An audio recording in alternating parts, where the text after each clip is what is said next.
Olá, boa noite, pessoal. Paz do Senhor, tudo bem com vocês? Nós estamos aqui mais uma vez. Hoje nós estamos com a lição 10 da nossa revista Ensinando as Nações Jovem. E o tema dessa lição hoje é melhor casar do que abrasar. E nós estamos aqui com convidados especiais. O pastor André Boaventura, que é o autor da lição e está aqui com a gente essa noite. O Vitor Vargas, que está aqui para participar com a gente também. A pastora Rafaela está aqui com a gente também. Então, vamos começar. E vamos começar com uma pergunta para o pastor. Pastor,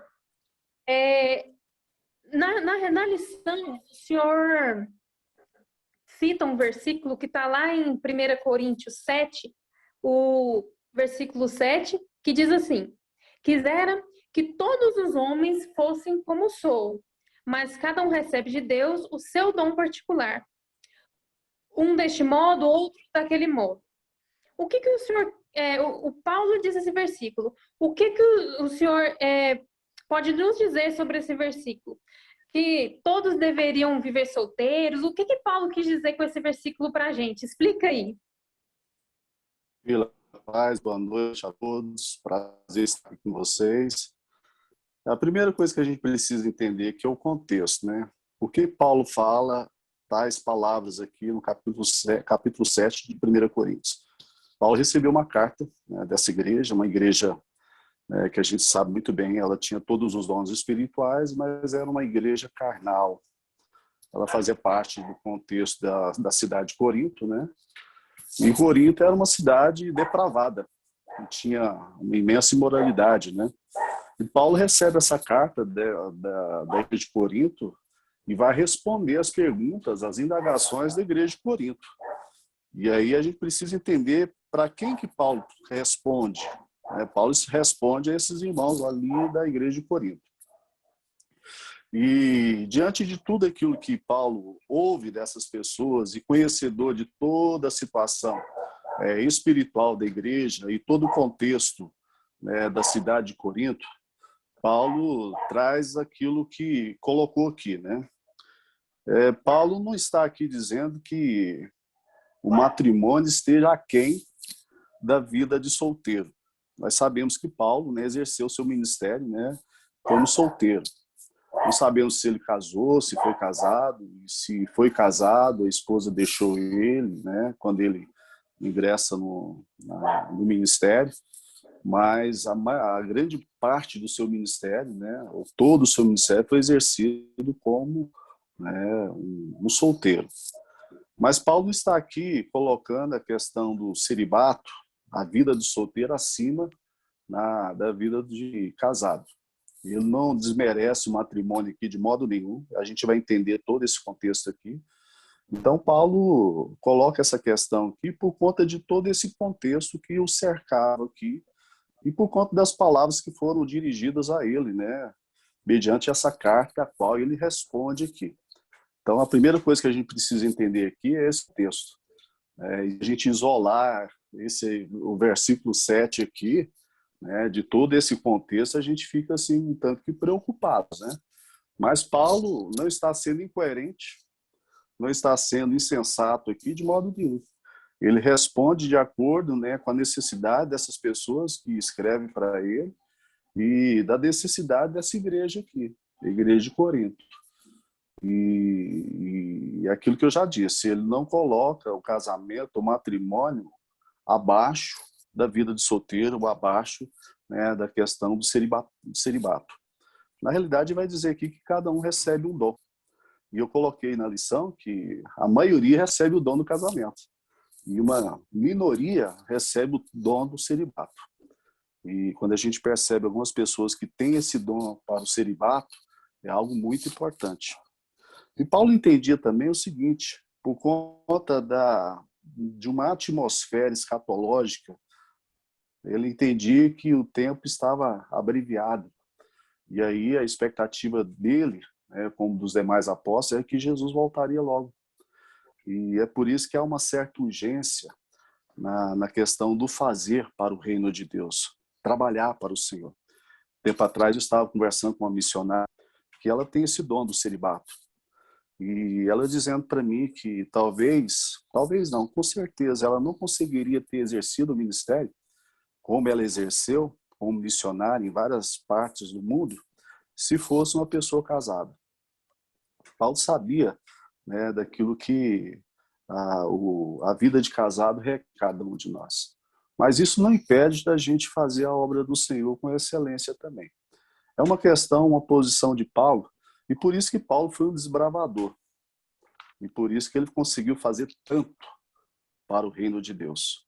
Foi o maior teólogo, o maior missionário, o maior expositor do Evangelho de Cristo, e ele consegue isso por conta esse estilo de vida aqui. É um solteiro, um celibatário. É isso.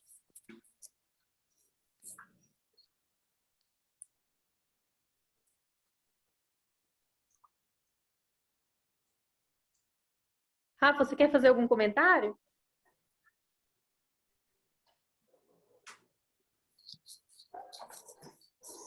Não.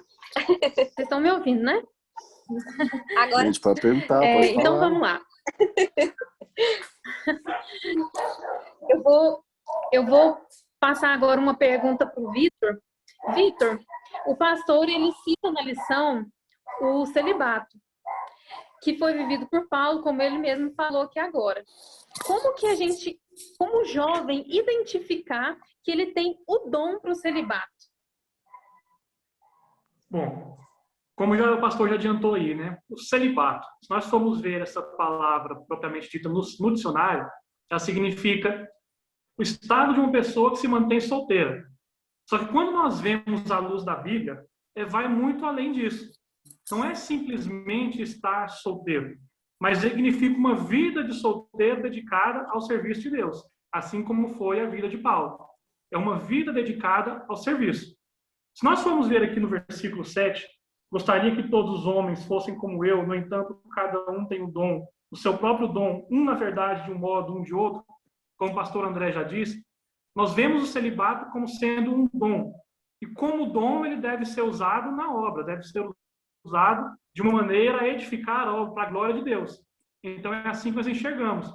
O pastor Paulo Júnior, ele disse em uma de suas pregações que uma das maneiras de se enxergar, de identificar esse dom é através do próprio desejo. A pessoa que tem o dom de celibato, o casamento para ela já pode ser visto às vezes como algo secundário. Não é algo tão essencial na vida dessa pessoa. Então, para ela, a obra do Senhor, às vezes, vem antes do que o casamento. O que não pode ser confundido, às vezes, com algumas pessoas que podem entender errado, que o celibato pode ser simplesmente um modo de vida de viver solteiro e querer viver, às vezes, a vida inteira na casa dos pais, solteiro, que está sendo, na verdade, um celibato, quando, na verdade, esse dom é entregue para que pessoas, através dessa vida de solteiro, tenham mais tempo para se dedicar à obra de Deus. Se dediquem na obra dele. Assim como até o pastor disse, o pastor André colocou na lição. O seu desejo era que todo homem que quisesse servir ao Senhor com maior liberdade fosse como ele, solteiro. Então, o dom do celibato é para que a pessoa possa trabalhar com mais liberdade, e isso poucas pessoas têm esse chamado.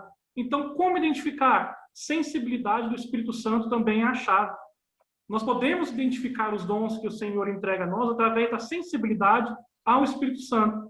Enxergar os sinais, enxergar o que o Senhor tem feito através de nós, como Ele tem nos usado, como Ele tem feito, para que nós possamos realmente trilhar o caminho que Ele quer para nós.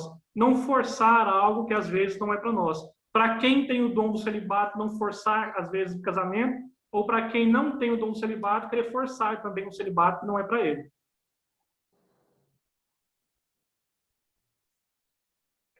Rafa, você quer fazer algum comentário? Acho muito importante quando o Vitor diz em relação a isso. Quando Deus dá o dom, a sensibilidade do Espírito Santo, ela nos toca, né? Ela nos demonstra o que realmente o Senhor tem para nós. Então, quando o Senhor nos dá esse dom, com certeza nós teremos o direcionamento certo, tanto para o celibato, tanto para o casamento, tanto para o matrimônio, né, para a construção de uma família, conforme aquilo que o Senhor realmente tem para a vida de cada um. Isso é muito importante ressaltar. E dentro desse assunto, O pastor, ele colocou o dom do celibato e ele falou também do casamento, e agora ele citou isso. Rafa, então como que a gente pode saber se faz parte do propósito de Deus que eu me case? Como os jovens vão saber isso?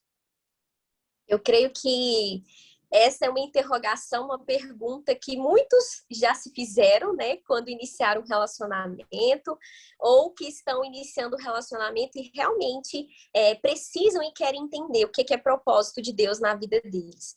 Mas a Bíblia nos fala que Deus criou o homem e Deus criou a mulher, né? E ele viu que não era bom que o homem estivesse só. Então, Deus uniu o homem e a mulher e sobre eles colocou a sua bênção, né? Então, quando há a união, quando há a expressão de afetividade, quando os dois, né, começam a sonhar um futuro juntos, querem viver uma vida a dois, eu acho que tem 3 pontos que são assim fundamentais em um relacionamento, né?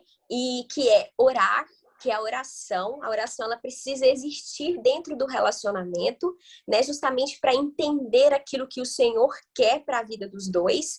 Segundo ponto, pedir a direção. É o Espírito Santo de Deus que direciona, né? O Espírito Santo de Deus que toca, é o Espírito Santo de Deus que realmente vai nos direcionar conforme aquilo que ele tem. E o terceiro ponto é agir, né? Então, nós precisamos orar, nós precisamos pedir a direção, nós precisamos entender o propósito e precisamos agir. Os dois precisam agir. Por quê? Quando há união, quando há a bênção de Deus, quando há o propósito do Senhor, o caminho é o casamento.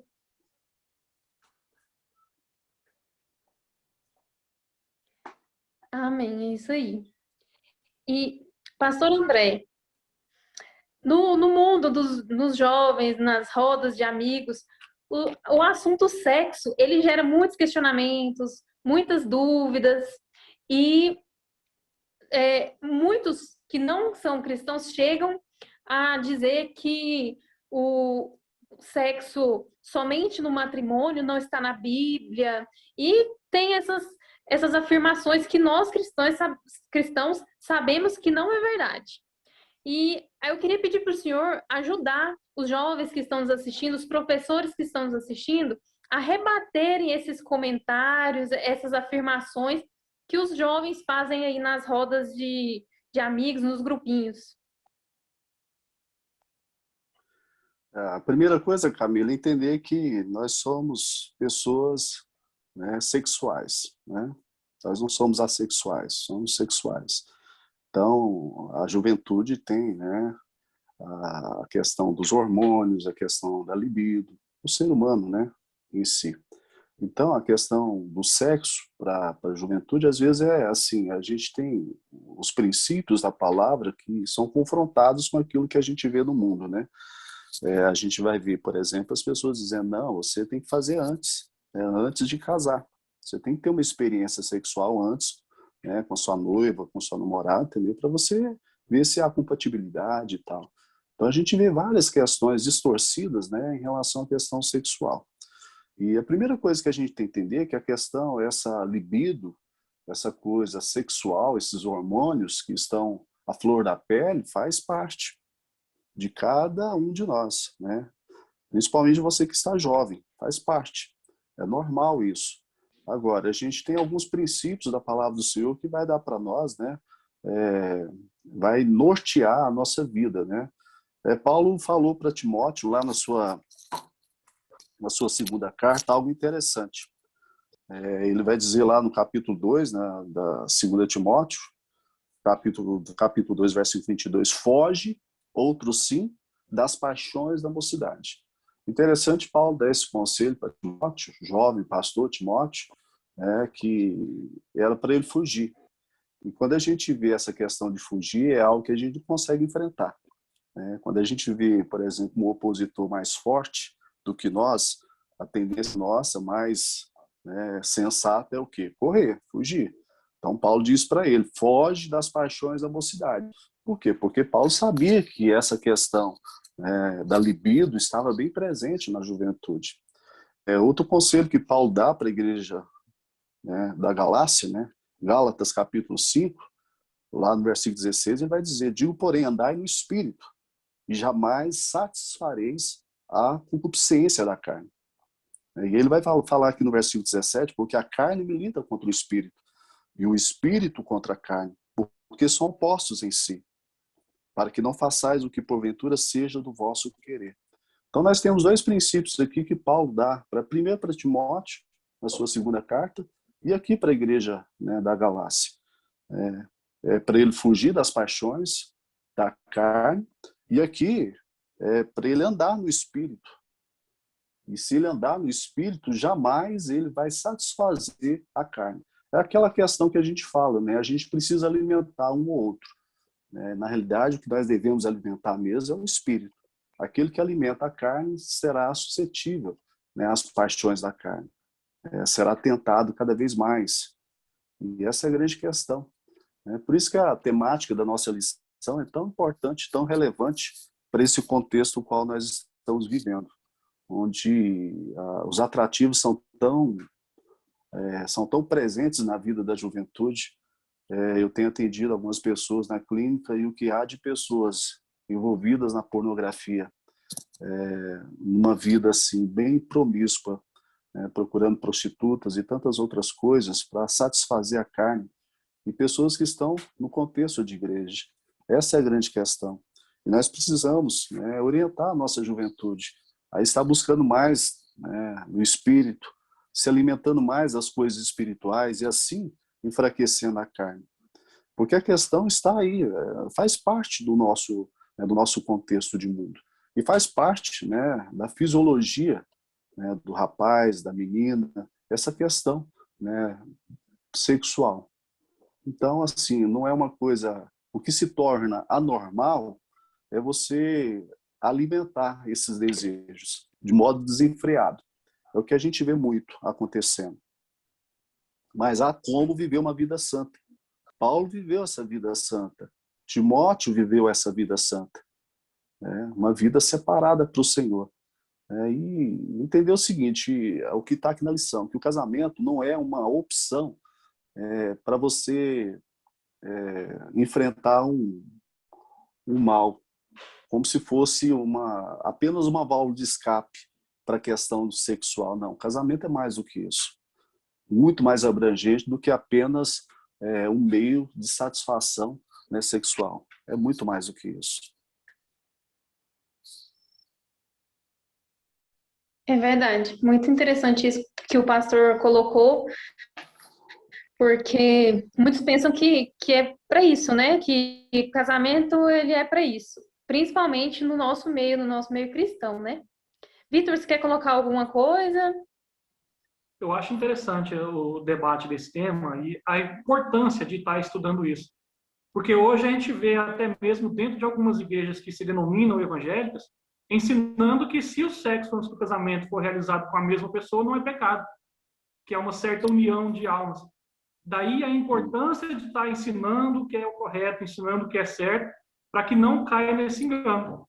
Para quem não está no mundo, vive essas práticas, se nós formos tentar levar somente a palavra, a Bíblia, às vezes a pessoa também não pode crer porque não está lendo. Eu costumo dizer muito para os jovens aqui da igreja que quem vive de acordo com os padrões mundanos não lê a Bíblia, lê pessoa. Então ele não vai pegar a Bíblia para ler, vai ler a vida que o jovem cristão tem levado. Então uma maneira de rebater esse ensinamento, essa característica mundana, é viver uma vida conforme a Bíblia ensina, para que isso possa refletir onde quer que a pessoa esteja. Daí a importância de estar sempre estudando, sempre vendo o que é correto, até mesmo para não cair em doutrinas erradas. E essa afirmação, né, que o sexo não é pecado fora do casamento, a gente vê, assim, muito na vida dos jovens como uma justificativa, né? A justificativa do pecado. Porque se eu não tentar, se eu não experimentar, eu vou separar, né? Então, assim, é uma justificativa para uma situação que pode ou não acontecer. A gente tem visto muito isso, né? Então, se eu não tentar, se eu não ver se realmente na minha vida íntima, na minha vida sexual, ele não for o que satisfaz a minha, né, os meus prazeres, como é que vai ser o meu casamento? Né? Então, assim, é que realmente todas essas lições que nós temos estudadas é realmente quebrar paradigmas, né? De muitas coisas que têm sido ensinadas, de afirmações que têm sido faladas para os jovens, né, dessa nossa geração, e o que realmente nós precisamos entender é isso que o pastor André falou muito bem, né? Nós precisamos decidir quem nós iremos alimentar. Né? Então, que sim, que realmente a nossa escolha como geração, né, como cristãos, como homens e mulheres de Deus, que realmente sejam dar prioridade para aquilo que é de Cristo, né? Sermos realmente cheios do Espírito Santo, porque ele satisfaz, né, tudo que nós precisamos e tudo que nós necessitamos. É verdade. Pastor André, sentir desejo sexual sendo solteiro é pecado?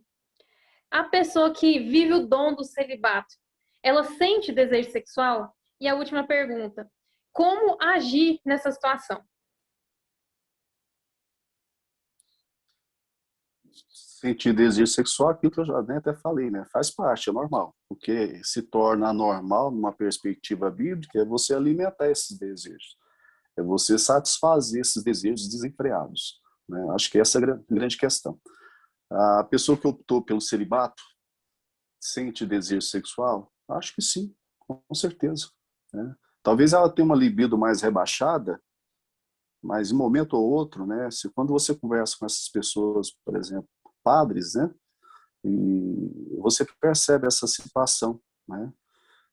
É uma questão bem complexa, porque se a gente olha só no parâmetro bíblico, e se a gente for olhar em outros parâmetros, por exemplo, uma perspectiva da psicologia e outras ciências, a gente vai ver uma dificuldade em alguns pontos, né? Porque essa questão sempre está presente na pessoa. Por isso que tem que ser dom de Deus mesmo, porque se não for de dom de Deus, a pessoa não consegue manter o celibato. Ela não vai conseguir. É o que a gente percebe muito quando a pessoa tem dúvidas em relação à vocação. E aquilo que foi dito aqui é muito importante pela Rafaela, né? Da questão da oração, de ter esse entendimento. E a questão da vocação, da chamada para isso, tem que ser algo muito forte. A gente tem percebido algo muito presente no contexto de igreja, que é a questão das pessoas que têm alguma situação com a sua sexualidade. E cada vez mais presente, não digo de modo generalizado, mas cada vez mais presente, algumas pessoas que optam pelo celibato, né? Elas optam por conta de alguma dificuldade na área sexual. Às vezes algum impulso homossexual, alguma coisa dessa ordem. A gente tem percebido muito essa questão presente. Pessoas que têm dúvida em relação à sua questão sexual. E aí, por ter vergonha de assumir ou por, né, outras questões, ela opta pelo celibato e ela continua participando das coisas da igreja, tal, mas a questão do celibato não é uma questão vocacional, não é para o serviço de Deus. É uma opção, entendeu? Por conta de uma desordem, né, na individualidade dessa pessoa na sua questão sexual. Isso está muito presente. A gente tem visto isso muito. Não está na nossa ordem do dia aqui, né? Mas é algo bem presente. E eu acredito aquilo que Paulo vai colocar, né? É melhor casar do que abrasar-se. E aqui o termo grego é bem interessante, que é queimar-se, ser consumido pela paixão sexual. Paulo dá uma solução, porque o casamento, como foi dito aqui, não é um escape para ter uma vida sexual, para resolver essa questão. Se a pessoa olha para o casamento como uma solução só para isso, ela está rebaixando o casamento, porque o casamento é mais do que isso, muito mais. Então, eu acho que é isso aí.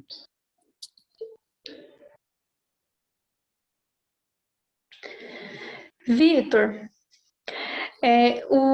a gente já falou aqui sobre isso, que o casamento ele não é apenas a solução para controlar os impulsos sexuais, que foi uma frase que o pastor colocou lá na lição. E eu queria te pedir para citar as consequências de casar apenas com esse pensamento, para evitar relações sexuais fora do matrimônio. Quais são as consequências? Muito importante citar isso aí. porque às vezes isso é colocado como algo corriqueiro, né? E às vezes até usando como base bíblica, igual no versículo 9. Mas se não conseguem se dominar, que se casem. Fala, não, então se for para pecar, vamos casar. E tem usado isso de forma incorreta. Eu achei interessante que o pastor André colocou aqui na lição, que deixou isso de forma bem clara, sobre os versículos 8 e 9. E aos solteiros e às viúvas digo que isso lhes seria bom se permanecessem no estado em que também eu vivo. Mas, se não conseguem se dominar, que se casem. Sobre esse termo mas, que faz a distinção. Não significa que se for para pecar, a pessoa tem que casar. Mas o mas aqui, como o pastor André trouxe, é uma distinção entre ter o dom do celibato e não ter o dom do celibato. E aí é onde muitas pessoas se entram em relacionamentos errados. Como consequências, primeiro, quem não segura antes do casamento, também não vai segurar depois. A pessoa que não consegue se abster do pecado antes do casamento, dificilmente também vai conseguir se abster depois. É aí onde entram infidelidade, pornografia dentro do casamento, é onde traz uma série de problemas. Então, o casamento ele não é a solução para deixar de pecar. A pessoa tem que se manter numa vida fiel com o Senhor para conseguir se abster do pecado. O casamento não vai resolver. O pecado pode mudar, mas a pessoa que não consegue permanecer fiel, ela também não vai conseguir depois. Outra consequência que eu deixei aqui até anotado, quem casa para ter relações sexuais pode até se frustrar dentro do casamento, porque o casamento vai muito além disso. Se a pessoa se casa esperando, não, agora eu posso, vai se deparar com uma vida de casado totalmente diferente, vai ver que tem coisas muito além do que uma vida de relacionamento sexual dentro do casamento, está entrando de maneira enganada, está entrando enganado no relacionamento. Então, isso é uma das consequências também, uma frustração dentro desse casamento. E também, casamento não perdoa pecado. Às vezes a pessoa entra no pecado sexual antes do casamento e acha que casou, está tranquilo, está perdoado. Casamento não perdoa pecado. Se a pessoa chegou a cair no erro antes do casamento, o correto é se arrepender e abandonar o pecado. Não adianta querer entrar no casamento achando que vai ser perdoado. As consequências vão ser arrastadas, inclusive o risco de se casar com alguém que não vai fazer a pessoa feliz. Simplesmente porque manteve um relacionamento, às vezes tem aquela imposição da família de se casar, você fez isso, você vai se casar, mas o casamento não traz esse perdão. Simplesmente vai acumular problemas, querer entrar no relacionamento para fugir de um pecado antes do casamento. O correto é manter uma vida pura, santa, enquanto solteiro, para que no casamento você também consiga se abster e possa ter um casamento mais feliz com a pessoa correta, conforme o Senhor deixa, conforme o Senhor nos ordena.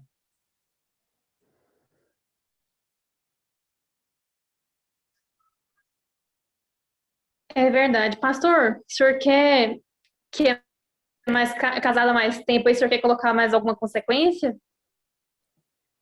Eu acho que o Vitor foi bem feliz, né, na fala dele. Acho que a gente planta, né, sementes, né, e a gente colhe, né, o fruto dessas sementes. Eu me casei com 29 anos de idade e me casei virgem. A Cíntia também se casou virgem e hoje a gente colhe o fruto dessa atitude minha e dela, sabe? Na nossa atitude. E isso é muito importante, muito positivo para a vida a dois. Então, o conselho que eu dou, segura a onda. É possível. E como que a gente consegue isso? É vivendo o Espírito, é alimentando o Espírito, é vivendo em santidade, buscando uma santificação dia após dia. Né? Porque as consequências, né, do pecado, né, sexual antes do casamento são consequências que trazem muito dano à vida a dois depois. Deus perdoa, né? Mas o perdão de Deus não anula as consequências do pecado. Então, o conselho que eu te dou, né, para você que é jovem, que vai estar nos ouvindo e vai aprender dessa lição aqui, é que se guarde, né? E se você tem essa chamada para o celibato, se você tem essa convicção, esse dom, entendeu? Que você esteja orando, clamando ao Senhor para te dar, né, cada vez mais convicção disso. Né? Mas se você tem um dom do casamento, que também é um dom, né, dado por Deus, espere a hora certa, E o casamento é muito mais do que apenas uma questão de alívio sexual, muito mais do que isso. O casamento é bênção de Deus e completa a vida da gente em todos os sentidos. E a última pergunta, para a gente finalizar aqui, é a seguinte: em um mundo onde os jovens são constantemente estimulados a aproveitar a vida ao máximo, viver a vida de solteiro ao máximo, a não se casar e até mesmo que a gente já citou aqui, morar junto primeiro com a pessoa para experimentar, para ver se dá certo, para depois, se der tudo certo, casar. Pastor, vou começar com o pastor, mas eu vou pedir a opinião de todos. Quais as palavras de incentivo? Vocês, nós que somos todos casados aqui, né? Qual as palavras de incentivo, de encorajamento aos jovens para o casamento? Pastor. Vamos pensar que um casamento é uma maquete da relação de Cristo com a sua igreja. Quando Paulo fala acerca do casamento lá em Efésios, capítulo 5, ele deixa bem claro isso. Ele vai terminar o texto lá dizendo, mas não fala acerca do homem e da mulher, mas fala acerca de Cristo e da sua igreja. Então, Paulo, pensando ali acerca do marido e a mulher, ele pensa nessa relação muito mais elevada de Cristo com a sua igreja. Então, assim, o casamento é uma instituição divina, é um projeto de Deus, é algo que foi arquitetado pelo próprio Deus. A Bíblia começa com a celebração do casamento do primeiro casal, e Deus é o celebrante. Deus realiza aquele casamento. E a Bíblia termina também com outro casamento, o casamento de Cristo com a sua igreja. Então, quando a gente olha o casamento numa perspectiva bíblica, a gente percebe o seguinte, que o casamento é algo muito sério, e é algo que Deus, instituiu para ser bênção para os povos. Então, quando a gente pensa acerca do casamento, acerca desse presente que Deus nos deu, a vida a dois, que é um desafio, um grande desafio viver, uma pessoa que nasceu em outro berço, uma cultura diferente da sua, um contexto diferente do seu, e de repente Deus une essas duas pessoas diferentes e nessa união eles se tornam uma só carne. Então o casamento é algo maravilhoso. E desejar o casamento, desejar esse momento na vida, é algo que todo jovem precisa ter no coração. Agora, se você tem o dom do celibato, se você tem essa vocação, essa chamada, que você peça ao Senhor cada vez mais convicção disso. Mas que você não vá para a questão do celibato como uma desculpa para resolver outras questões de ordem sexual. Ok? Acho que é isso. Rafa, e sua opinião? Bom, como o pastor disse, né? Nós, quando casamos, eu acho que nós nos tornamos, assim, bem suspeitos em falar do casamento, né? Porque muitas das vezes nós temos algumas opiniões bem divergentes. Mas quando nós casamos, nós conseguimos experimentar o grande presente que o Senhor nos deu, essa dádiva que é o casamento, né? Então, para você, jovem, saiba que é bênção do Senhor pensar numa vida a dois, né? Ter uma união para uma vida inteira, para um futuro, né? Realmente gerar uma família abençoada, né, com quem o Senhor escolheu. E a Bíblia nos diz em Eclesiastes que o cordão de 3 dobras, ele não se arrebenta fácil, né? Então, as duas pessoas, o homem e a mulher e a presença do Senhor. Então, é muito importante realmente ter esse desejo no nosso coração, né? Como o pastor disse, é um dom, é uma vocação, né? Então, que realmente vocês, jovens que ainda não se casaram, né, mas que tem o desejo no seu coração, saiba que o casamento, ele é bênção de Deus, né? Ele é um presente que o Senhor nos deu. E é importante lembrar que entre você e o seu namorado, entre você e a sua namorada, o seu futuro esposo, a sua futura esposa, né, precisa ter o Senhor, né? Precisa existir a presença do nosso Deus, né? Porque foi Ele que instituiu, é Ele que vai formar, né? Ele que vai gerar e é Ele que vai nos direcionar, né? Então, o casamento realmente é bênção do Senhor para as nossas vidas. Vitor, você, de forma resumida, que o nosso tempo está acabando, qual a sua opinião? Assim, eu acho que muito já foi dito aqui hoje. Acho que o que pode deixar é para o jovem, não tenha medo do casamento. Às vezes a pessoa tem medo do casamento, não tenha medo. E eu acho que dos comentaristas aqui só tem menos tempo de casar, tenho 3 anos, então ainda estou nessa fase de construção do meu lar, não tenha medo. Viu que o celibato não é para você? Planeja. A gente está vindo, se nós pegarmos as lições passadas, está vindo numa construção, já está falando sobre namoro, sobre estar solteiro, e agora falando sobre o casamento. O casamento, conforme o Senhor deixou, conforme a palavra nos ensina, não iniciado da maneira errada, não para tampar um buraco que ficou antes, é bênção. Então busque conforme o Senhor ordena, que vai ser bênção na sua vida. Amém. É isso aí, pessoal. A gente está com o tempo aqui esgotando. Eu quero encerrar agradecendo aqui a presença de todos vocês, pastor André, pastora Rafaela, Vitor, muito obrigado por estar aqui com a gente. Foi, assim, muito edificante. Eu tenho certeza que quem está aqui assistindo, quem vai dar essa aula no domingo, e que for dar essa aula daqui para frente, né? Acrescentou muito na vida de cada um aqui. Eu quero agradecer a disponibilidade do tempo de vocês. E você que está nos assistindo, se você não é inscrito no nosso canal, TV Comep, se inscreve aí embaixo. E nos siga também nas nossas redes sociais, no Instagram, que é o Comep Morada, @ComepMorada. Segue a gente lá.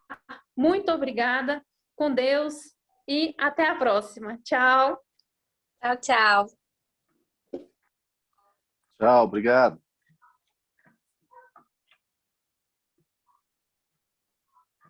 Me avisa.